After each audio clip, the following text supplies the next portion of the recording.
भारताच्या इतिहासात अनेक शूर योद्धे होऊन गेले, पण काही नावं अशी आहेत जी ऐकताच धैर्य आणि स्वाभिमान डोळ्यासमोर उभा राहतो.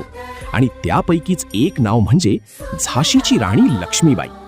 पण राणी लक्ष्मीबाई नेमक्या कोण होत्या आणि ब्रिटिश साम्राज्यालाही ज्यांची भीती वाटत होती त्या राणीने इतिहासात एवढं मोठं स्थान कसं मिळवलं?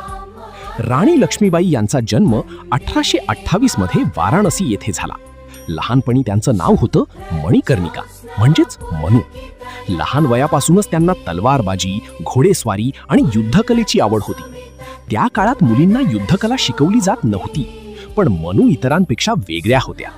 लग्नानंतर त्या झाशीच्या राणी बनल्या, पण काही वर्षांनी त्यांच्या पतींचं निधन झालं आणि ब्रिटिशांनी डॉक्ट्राइन ऑफ लॅप्स या धोरणाखाली झाशी ताब्यात घेण्याचा प्रयत्न केला.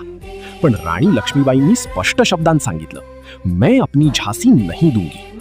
सन 1857च्या स्वातंत्र्य युद्धात त्यांनी ब्रिटिशांविरुद्ध शूरपणे लढा दिला. हातात तलवार, पाठीवर दत्तक मुलगा आणि चेहऱ्यावर अजिबात भीती नाही. त्यांच्या धैर्यामुळे ब्रिटिश अधिकारी सुद्धा थक्क झाले होते. 1858 मध्ये ग्वाल्हेर जवळच्या युद्धात त्या वीरमरण पावल्या, पण त्यांच्या शौर्याने संपूर्ण भारतात स्वातंत्र्याची ज्वाला पेटवली.